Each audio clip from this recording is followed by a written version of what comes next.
नमस्कार दोस्तों, मैं प्रदीप चंद्र स्वागत करता हूं आपका स्टडी सर्च पॉइंट के यूट्यूब चैनल पर। आशा करता हूं आप सभी साथी अच्छे होंगे। भारतीय राज्य व्यवस्था इंडियन पॉलिटी के अंतर्गत हम संविधान के भाग 3 मूल अधिकारों को लेकर के हम चर्चा कर रहे थे, जिसके तहत हमने अपने पिछले वीडियो के अंकों में अनुच्छेद 12 से लेकर अनुच्छेद 30 के मध्य वर्णित मूल अधिकारों के संदर्भ में चर्चा करी थी, जिसमें हमने आपको बताया हुआ था कि अनुच्छेद 12 के अंतर्गत मूल अधिकारों को परिभाषित किया गया है। अनुच्छेद 13 के अंतर्गत मूल अधिकारों को न्यायिक समीक्षा के योग्य रखा गया है। उसके बाद अनुच्छेद 14 से लेकर के अनुच्छेद 18 के मध्य समानता का अधिकार हमें दिया गया है, जिसे समता का अधिकार भी हम कहते हैं। इसके तहत अनुच्छेद 14 के अंतर्गत हमें विधि के समक्ष समता का अधिकार दिया गया है। अनुच्छेद 15 के अंतर्गत धर्म, मूल, लिंग, जाति, वंश के आधार पर जो भेदभाव किया जाता है उस पर रोक लगाई गई है। अनुच्छेद 16 के अंतर्गत लोक नियोजन के विषय में अवसर की समानता हमें दी गई है। अनुच्छेद 17 के अंतर्गत अस्पृश्यता का अंत यहाँ पर किया गया है। अनुच्छेद 18 के अंतर्गत सेना, शिक्षा संबंधी सम्मान के सिवाय सभी तरह की उपाधियों को रोक लगाई गई है, या सभी तरह की उपाधियों को समाप्त यहाँ पर किया गया है। उसके बाद स्वतंत्रता के अधिकार पर हमने चर्चा करी थी, जो कि अनुच्छेद 19 से लेकर के 22 के मध्य वर्णित किया गया है। अनुच्छेद 19 में 6 तरह की अधिकार हमें दिए गए हैं, 6 तरह की स्वतंत्रता यहाँ पर दी गई है हमें। वाक और अभिव्यक्त बोलने की स्वतंत्रता हमें दी गई है। सम्मेलन करने की स्वतंत्रता हमें दी गई है।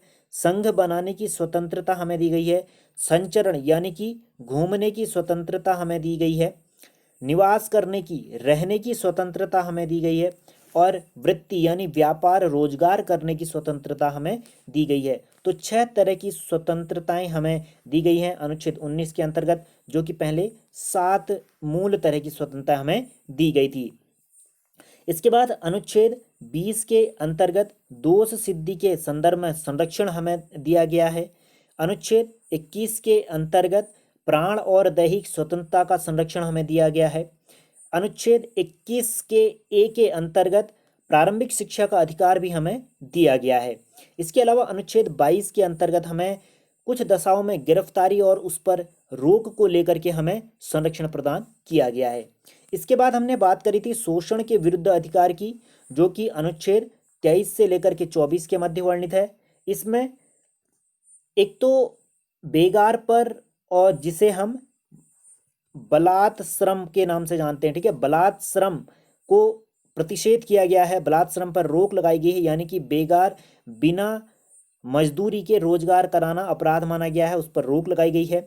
अनुच्छेद 24 के अंतर्गत कारखानों पर और ऐसे खतरनाक जगहों पर बच्चों के कार्य करने पर रोक लगाई गई है। और इसी की में यहाँ पर अनुच्छेद 23 के अंतर्गत मानव तस्करी पर भी रोक लगाई गई है अनुच्छेद 23 में। ठीक है, तो बच्चों के लिए सुरक्षा प्रदान की गई है अनुच्छेद 24 के अंतर्गत कारखानों पर, और अन्य जो कह सकते हैं कि खतरनाक जगह हैं वहाँ पर काम करने को लेकर के 14 वर्ष से कम उम्र के बच्चों के लिए ये प्रावधान यहाँ पर किया गया है। इसके बाद हमने बात करी थी धर्म की स्वतंत्रता का अधिकार पर, जो कि अनुच्छेद 25 से लेकर के 28 के मध्य वर्णित किया गया है। इसमें अनुच्छेद 25 के अंतर्गत अंतःकरण यानी कि धर्म को अबाध रूप से मानने की स्वतंत्रता हमें दी गई है। उसके आचरण करने को लेकर, उसके प्रचार प्रसार को लेकर के हमें स्वतंत्रता यहाँ पर प्रदान करी गई है कि हम किसी भी धर्म को मान सकते हैं, किसी भी धर्म पर आस्था रख सकते हैं, उसका प्रचार प्रसार यहाँ पर हम कर सकते हैं। अनुच्छेद 26 के अंतर्गत धार्मिक कार्यों के प्रबंधन की स्वतंत्रता दी गई है, यानी कि हम किसी भी धर्म को मानते हैं तो उस धर्म से संबंधित कर्मकांड, पूजा पद्धति को हम कर सकते हैं।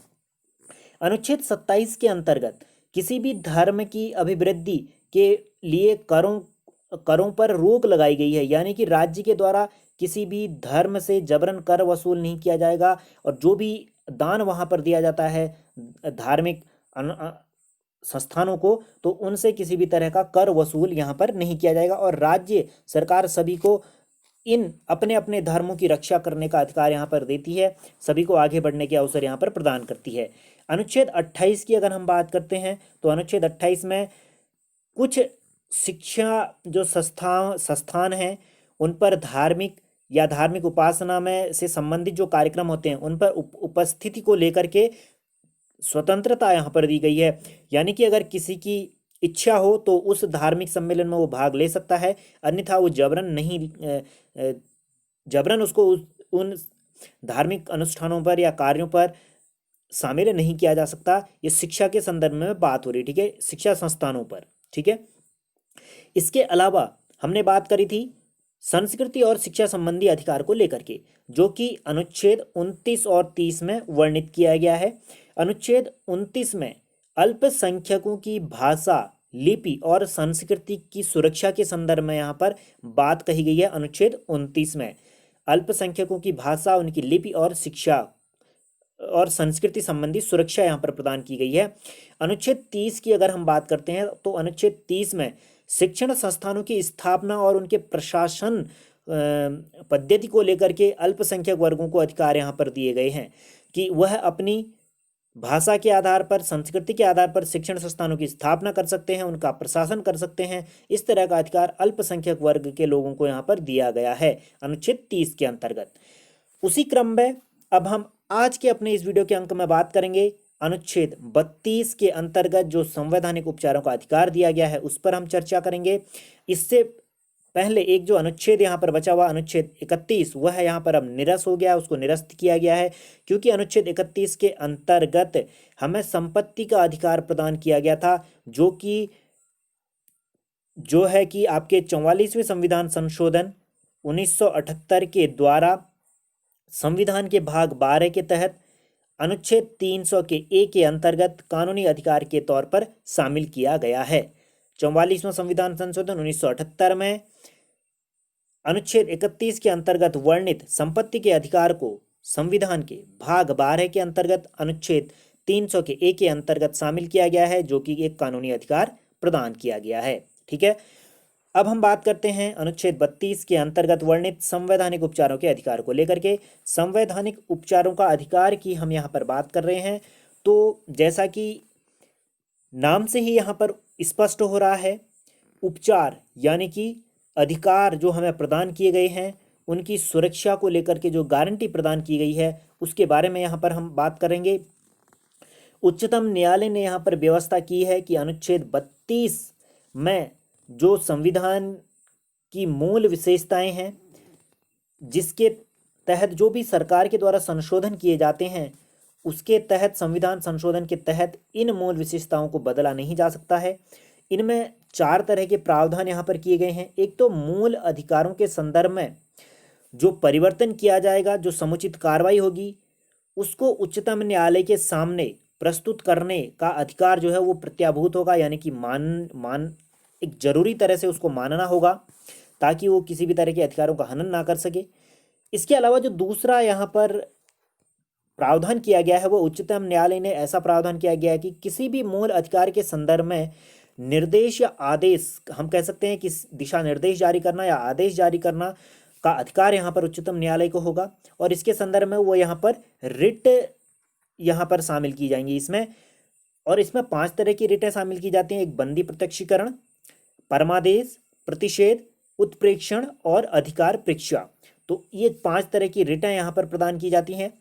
तीसरा जो इसमें प्रावधान किया गया है, संसद को यह शक्ति प्रदान की गई है, वह है किसी अन्य उच्च न्यायालय को सभी प्रकार के निर्देशों, आदेशों के संदर्भ में रिट जारी करने की शक्ति प्रदान करे। हालांकि यहाँ पर उच्चतम न्यायालय और उच्च न्यायालय, क्योंकि उच्चतम न्यायालय को अनुच्छेद 32 के तहत और उच्चतम न्यायालय को अनुच्छेद 226 के अंतर्गत रिट जारी करने का अधिकार संविधान के द्वारा ही प्रदान किया गया है, तो अन्य जो इनके निचली अदालतें रहती हैं उनके संदर्भ में संसद ये शक्ति रखती है कि वह उनको भी अपने आदेशों, निर्देशों के संदर्भ में रिट जारी करने की शक्ति यहाँ पर प्रदान करे। हालांकि अभी तक ऐसा नहीं हुआ है, ठीक है। इसमें उच्चतम न्यायालय और सर्वोच्च न्यायालय, जिसे हम कहते हैं सुप्रीम कोर्ट, और उच्च न्यायालय यानी कि हाई कोर्ट इनमें शामिल नहीं है, ठीक है। चौथा वाला जो प्रावधान इसमें किया गया है, उसके अंतर्गत उच्चतम न्यायालय में जाने का अधिकार, जो जाने के अधिकार होंगे उनको इस संविधान के द्वारा, जो भी संविधान के द्वारा अन्यथा उपबंधित में सिवाय जो निलंबित किए जाएं, जिनमें कि कह सकते हैं राष्ट्रपति के द्वारा जो राष्ट्रीय आपातकाल की घोषणा की जाती है उसके तहत इनको स्थगित यहाँ पर किया जाता है, रेटों को। ठीक है, चौथे वाले प्रावधान में क्या प्रावधान किया गया है कि जो उच्चतम न्यायालय के द्वारा जो भी कार्रवाई की जाती है इन हमारे मूल अधिकारों के संदर्भ में रक्षा को लेकर के, वह राष्ट्रीय आपातकाल के दौरान निलंबित किए जाएंगे। कौन से अनुच्छेद के तहत ये निलंबित किए जाते हैं? अनुच्छेद 359 के तहत। ठीक है, अनुच्छेद 359 के तहत जो भी रिटें होती हैं उनको निलंबित किया जाता है। ठीक है, और राष्ट्रीय आपातकाल के दौरान जो कि अनुच्छेद 352 के अंतर्गत राष्ट्रीय आपातकाल है तो उसके तहत इनको निलंबित किया जाता है। लेकिन निलंबित किए जाने का प्रावधान कहाँ पर किया गया है? तो अनुच्छेद 359 में किया गया है। ठीक है, मोस्ट इंपोर्टेंट है, ये आपको ध्यान देना है यहाँ पर। और इसके अलावा यहाँ पर हम देखते हैं कि भीमराव अंबेडकर जी ने क्या कहा था? जो संवैधानिक उपचारों का अधिकार है उसको भारत के संविधान की आत्मा इन्होंने कहा था, यानी कि भारत के संविधान का हृदय इसको कहा जाता है। अनुच्छेद 32 एक अनुच्छेद जिसके बिना संविधान अर्थहीन है, यानी कि यह संविधान की आत्मा और हृदय यहाँ पर कहलाती है। और यह जो है कि मूल अधिकारों के अतिक्रमण होने से रोकता है। ठीक है, मूल अधिकारों का अतिक्रमण होने से ये रोकता है, अनुच्छेद 32। ठीक है, और इस अधिकार के अंतर्गत मौलिक अधिकारों को लागू करने के लिए उच्चतम न्यायालय और उच्च न्यायालय को 5 तरह की रिटें जारी करने का अधिकार प्रदान किया गया है। 5 तरह की रिटों पर आगे हम और विस्तार से अभी हम चर्चा करेंगे। ठीक है, रिटों को उच्चतम न्यायालय सुप्रीम कोर्ट अनुच्छेद 32 के तहत और उच्चतम न्यायालय हाई कोर्ट जो है अनुच्छेद 226 के अंतर्गत जारी कर सकता है। इसके अलावा अन्य किसी न्यायालय के द्वारा रिट यहाँ पर जारी नहीं की जाती हैं। हालांकि संसद को यह शक्ति प्रदान की गई है, वह अन्य न्यायालयों को भी अपने निर्देशों और आदेशों के खिलाफ रिट जारी करने की शक्ति प्रदान कर सकती है। ठीक है, लेकिन अभी ऐसा नहीं हुआ है। ठीक है, अब बात करते हैं हम आगे। जो सैनिक कानून होंगे, ठीक है, सैन्य कानून होंगे, सशस्त्र बलों के जो कानून होंगे उस पर रिट यहाँ पर लागू नहीं की जा सकती, उस पर रिट यहाँ पर जारी नहीं की जा सकती है। मोस्ट इंपोर्टेंट है, रिट यहाँ पर जारी नहीं की जा सकती है उस दौरान सैन्य कानून के समक्ष। ठीक है, अनुच्छेद 32 इस भाग में प्रदत्त जो अधिकारों को परिवर्तित करने का जो करने के लिए जो उपचार दिया गया है वो अनुच्छेद 32 के तहत 5 तरह की रिट यानी कि याचिका दायर की जाती हैं। अब इन रिटों के बारे में हम विस्तार से यहाँ पर चर्चा करते हैं। देखिए, सर्वोच्च न्यायालय सुप्रीम कोर्ट अनुच्छेद 32 के तहत मौलिक अधिकारों के उल्लंघन होने की दिशा में रिट यहाँ पर जारी कर सकती है। और उच्चतम न्यायालय हाई कोर्ट भी अनुच्छेद 226 के अंतर्गत मूल अधिकारों को लागू करने के लिए तथा जो है मूल अधिकारों की क्षति या उनकी अवैधता को ठीक करने के संदर्भ में भी रिट यहाँ पर जारी कर सकती है। 5 तरह की रिटों की हम बात कर रहे हैं। रिट और उसके अधिकार क्षेत्र की अगर हम बात करते हैं तो रिट जो है वो कहाँ से लिया गया है? रिट जो है वो अंग्रेजी कानून से लिया गया है। ठीक है, अंग्रेजी कानून से ये लिया गया है। इसके अंतर्गत जो 5 तरह की रिटें हमने बताई थी 1950 से पहले, यानी कि जब हमारा संविधान लागू नहीं हुआ था उससे पहले, भारत स्वतंत्र हुआ था 1947 में, लेकिन तब तक केवल यहाँ पर एक कलकत्ता, ठीक है, कलकत्ता हाई कोर्ट जो उच्च न्यायालय था उस दौरान का, बम्बई, ठीक है, बम्बई और मद्रास उच्च न्यायालय, ठीक है, ये 3 ही न्यायालय थे जो रिट जारी करने का अधिकार इनको था। और अब अनुच्छेद 32 के माफ कीजिएगा 226 के अंतर्गत सभी उच्च न्यायालयों को रिट जारी करने की शक्ति यहाँ पर प्रदान की गई है। लेकिन 1950 से पहले केवल कलकत्ता, बम्बई और मद्रास 3 उच्च न्यायालयों को रिट जारी करने का अधिकार यहाँ पर था। ठीक है, जैसा कि हमने आपको बताया रिट अंग्रेजी कानून से लिया गया है, जहां पर इसका अर्थ होता है विशेषाधिकार। ठीक है, विशेषाधिकार, और इसे राजा के द्वारा प्राचीन समय में जारी किया जाता था। राजा को इस तरह की शक्ति यहाँ पर थी, विशेषाधिकार, किसी भी नियम को बदलने की शक्ति या उसको अवैध घोषित करने की शक्ति। ठीक है, अब इस तरह की जो शक्ति है वो न्यायालयों के पास है, तो इसे न्याय का झरना भी कहा जाता है। ठीक है, न्याय का झरना पूछा जाएगा, न्याय का झरना किसे कहा जाता है? तो न्याय का झरना संवैधानिक उपचारों को यहाँ पर कहा जाता है, रिट को यहाँ पर न्याय का झरना यहाँ पर कहा जाता है। ठीक है, ये आपको ध्यान देना है, मोस्ट इंपोर्टेंट है। चलिए, तो 5 तरह की रिटों पर हम बात कर रहे हैं। तो इसमें सबसे पहले बंदी प्रत्यक्षीकरण आता है। बंदी प्रत्यक्षीकरण इसे लैटिन भाषा से यहाँ पर लिया गया है। ठीक है, बंदी प्रत्यक्षीकरण को कहाँ से लिया गया है? लैटिन भाषा से। ठीक है, ये लैटिन भाषा का शब्द यहाँ पर है और इसका अर्थ होता है प्रस्तुत करना यानी कि सशरीर उपस्थित करना, को प्रस्तुत करना। किसी भी व्यक्ति को अगर आपने हिरासत में लिया है तो उसको सशरीर, जिंदा, यहाँ पर आप उसको प्रस्तुत करना यहाँ पर होता है। ठीक है, प्रस्तुत करने का अर्थ होता है बंदी प्रत्यक्षीकरण का। बहुत बार परीक्षाओं में इनके अंग्रेजी नाम भी यहाँ पर पूछ लिए जाते हैं और इनका अर्थ भी पूछ लिया जाता है, तो आपको यहाँ पर ध्यान देना है। बंदी प्रत्यक्षीकरण यानी कि सशरीर उपस्थित करना या को प्रस्तुत करना भी इसे हम कह सकते हैं। ठीक है, किसी व्यक्ति को अवैध रूप से अगर बंदी बनाया गया है तो उसके संदर्भ में इस आदेश को यहाँ पर जारी किया जाता है और इस अधिकार के तहत बंदी बनाए गए व्यक्ति को नज़दीकी अदालत में उपस्थित करने के साथ साथ गिरफ्तारी का कारण या का विवरण यहाँ पर उसको देना होता है न्यायालय में, नज़दीकी न्यायालय में। ठीक है, बंदी प्रत्यक्षीकरण की जो रिट है वो सार्वजनिक प्राधिकरण हो या व्यक्तिगत, दोनों के खिलाफ जारी की जा सकती है। ठीक है, सार्वजनिक तौर पर से भी जारी की जा सकती है और व्यक्तिगत तौर से, निजी तौर से भी इसको जारी किया जा सकता है। लेकिन यह रिट तब जारी नहीं की जा सकती, कब ये रिट जारी नहीं की जाएगी, जब हिरासत कानून सम्मत हो। ठीक है, हिरासत कानून सम्मत यानी कि हिरासत में लिया जाए जो कानून जो है कि वो सम्मत हो, कह सकते हैं कि वो जरूरी यहाँ पर हो, और कार्रवाई किसी विधानमंडलीय या न्यायालय की अवमानना के तहत हुई हो। ठीक है, कार्रवाई यानी कि विधानमंडल या न्यायालय के द्वारा कोई आदेश दिया गया हो और वह आदेश को पूरा उस व्यक्ति के द्वारा नहीं किया गया हो तो उसे हिरासत में यहाँ पर लिया जा सकता है।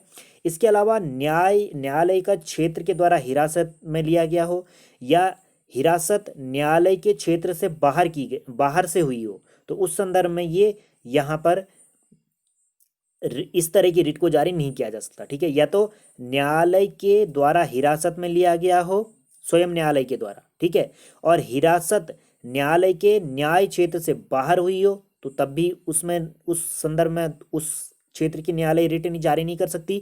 और या फिर हिरासत कानून सम्मत हो यानी कि हिरासत में लिया गया कानून वैध हो और कार्यवाही किसी विधानमंडली या न्यायालय की अवमानना यानी कि उसके निर्णय को न मानने के विरुद्ध इस तरह की गिरफ्तारियों पर रिट जारी नहीं की जा सकती, बंदी प्रत्यक्षीकरण वाली। ठीक है, अब हम बात करते हैं परमादेश की। परमादेश में हम आदेश देते हैं वाली बात होती है। ठीक है, इसका शाब्दिक अर्थ क्या होता है कि हम आदेश देते हैं। और इसमें क्या होता है, न्यायिक या प्रशासनिक अधिकारियों द्वारा सार्वजनिक कर्तव्यों का पालन न करने के संदर्भ में ये जारी की जाती है, यानी कि अपने कर्तव्य का पालन न करने के संदर्भ में इस तरह की रिट को यहाँ पर जारी किया जाता है। ठीक है, और इस परमादेश कहाँ पर जारी नहीं किया जाता, अपने कर्तव्यों का पालन न करने के संदर्भ में तो ये जारी की जाती है, लेकिन किस संदर्भ में ये जारी नहीं हो सकती है, इसमें जो है किसी भी सार्वजनिक इकाई हो, निगम हो, अधीनस्थ न्यायालय हो, प्राधिकरण हो या सरकार के खिलाफ समान उद्देश्य के लिए ये जारी की जाती हैं। ठीक है, सार्वजनिक इकाइयों, निगम, अधीनस्थ न्यायालयों, प्राधिकरणों या सरकार के खिलाफ समान उद्देश्य के लिए इस तरह की रिटें यहाँ पर जारी की जाती है परमादेश वाली। और कहाँ पर जारी नहीं की जा सकती, तो निजी व्यक्तियों या इकाइयों के विरुद्ध। ठीक है, निजी व्यक्तियों, व्यक्तिगत तौर से और इकाइयों के विरुद्ध ये जारी नहीं की जा सकती। और ऐसे विभाग जो गैर संवैधानिक हों, संविधान के बाहर हों, उनके खिलाफ इस तरह की रिट जारी नहीं की जा सकती, उसके लिए अलग तरह का कानून है, लेकिन परमादेश वहाँ पर जारी नहीं किया जा सकता क्योंकि वो कर्तव्य इस संविधान के दायरे में नहीं आता। ठीक है, और संविधात्मक दायित्व को लागू करने के विरुद्ध, यानी कि ऐसा दायित्व जो कि जरूरी हो तो उसके विरुद्ध भी ये रिट जारी नहीं की जा सकती। ठीक है, भारत के राष्ट्रपति और राज्यों के राज्यपालों के विरुद्ध भी इस तरह की रिट जारी नहीं की जा सकती। ठीक है, उनके अपने कर्तव्य होते हैं तो वह इस तरह का उल्लंघन तो नहीं करेंगे, तो जाहिर सी बात है वो संवैधानिक पद है, सर्वोच्च पद है, तो उल्लंघन तो बिल्कुल नहीं करेंगे, तो उनके खिलाफ बिल्कुल नहीं की जा सकती, राष्ट्रपति हों या राज्यपाल हों, अगर वो उल्लंघन करते भी हैं तो। ठीक है, कर्तव्यों का पालन नहीं भी करते हैं तो। इसके अलावा उच्च न्यायालय के मुख्य न्यायाधीश जो कि न्यायिक क्षमता में कार्यरत हो, यानी कि वह अपने पद पर कार्यरत हो, मुख्य न्यायाधीशों के विरुद्ध भी ये रिट जारी नहीं की जा सकती। ठीक है, वो भी एक संवैधानिक पद है तो वो अपने कर्तव्य को बखूबी जानते हैं, तो वो उल्लंघन नहीं कर सकते, अगर उल्लंघन करते भी हैं तो तब भी इस तरह की रिट जारी नहीं की जा सकती, उनके लिए एक अलग कार्रवाई यहाँ पर होती है। ठीक है, अब हम बात करते हैं प्रतिषेध की। प्रतिषेध, ठीक है, प्रतिषेध मना करना। ठीक है, यानी कि यहाँ पर रोकना भी इसको हम कह सकते हैं। ठीक है, रोकना क्या कहेंगे, मना करना या रोकना, किसी भी कार्रवाई को रोकने की बात हो रही है। निम्न यहाँ पर जो है कि निम्न न्यायालय के, यानी कि कोई छोटा उच्च न्यायालय से नीचे जो अधीनस्थ न्यायालय होते हैं उनके अधिकार क्षेत्र, अगर वो अपने अधिकार क्षेत्र का उल्लंघन कर रहे हैं तो ऊपरी न्यायालय द्वारा इस तरह की रोक लगाई जाती है। ठीक है, अगर उच्च न्यायालय अपने अधिकार से बाहर कार्य कर रहा है तो सुप्रीम कोर्ट के द्वारा उस पर रोक लगाई जा सकती है अपने अधिकार क्षेत्र के उल्लंघन को लेकर के।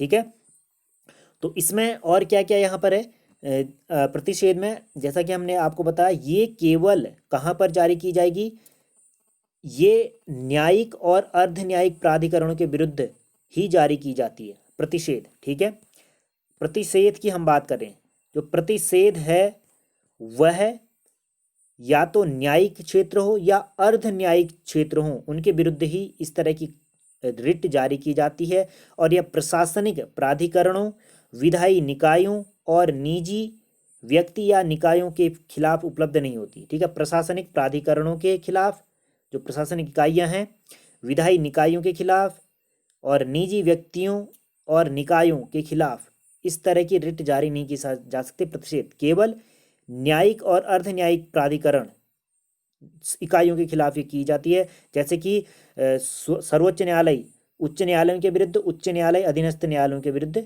इस तरह की रिट जारी करती है।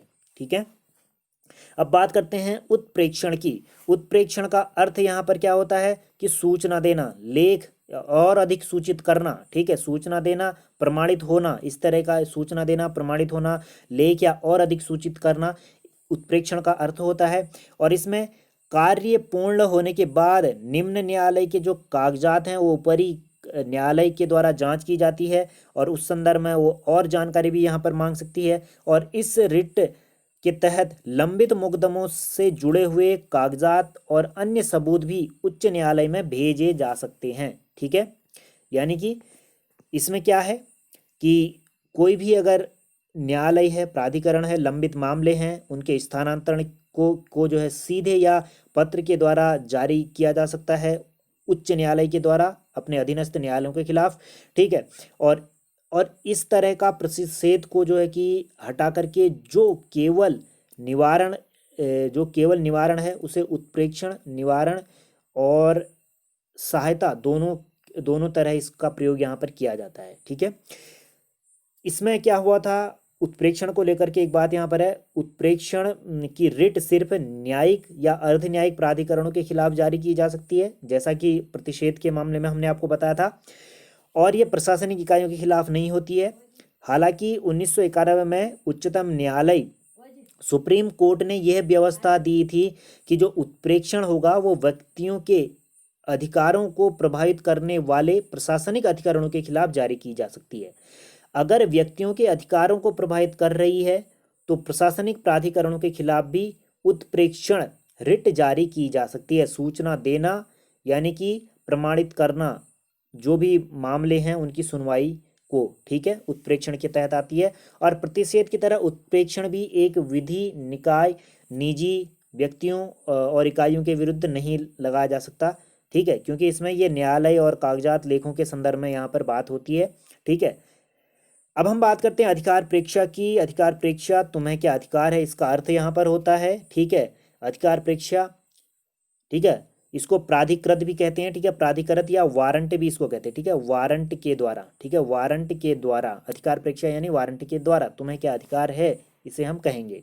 ठीक है, इसमें जो है न्यायालय द्वारा किसी व्यक्ति द्वारा सार्वजनिक कार्यालय के में अपने जो उसका दायरा है अपने दावे की जो है जांच के लिए इसको जारी की जाती है। ठीक है, यानी कि इसके अंतर्गत क्या होता है कि जो पदासीन अधिकारी होता है उसकी किसी अधिकृत वैधानिकता को जानने हेतु इसको जारी किया जा सकता है। ठीक है, जैसा कि हमने आपको बताया कि ये कहाँ पर लगाई जा सकती है, न्यायालय द्वारा किसी व्यक्ति द्वारा सार्वजनिक कार्यालय में दायरे जो उसका दायरा है, ठीक है, दायर अपने दावे जो उसका दावा यहाँ पर किया गया है उसके खिलाफ उसकी जांच को लेकर के इस तरह की कार्रवाई की जाती है।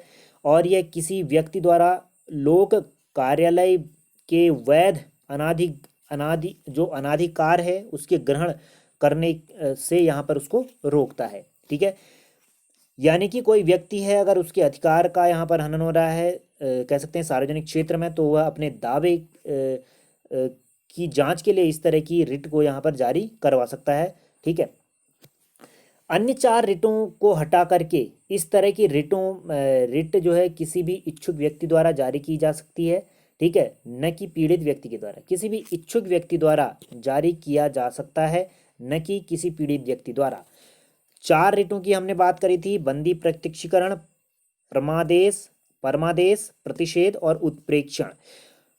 इन चारों को छोड़ करके जो अधिकार प्रेक्षा है वह है किसी भी इच्छुक व्यक्ति के द्वारा जारी किया जा सकता है अपने दावे को जांचने के लिए कि उसका ये दावा सही है या नहीं है, वैध है या अवैध है।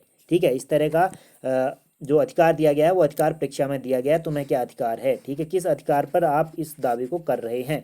ठीक है, ये हमने आपको बताया था, आपको ध्यान देना है इन सारी बातों को लेकर के।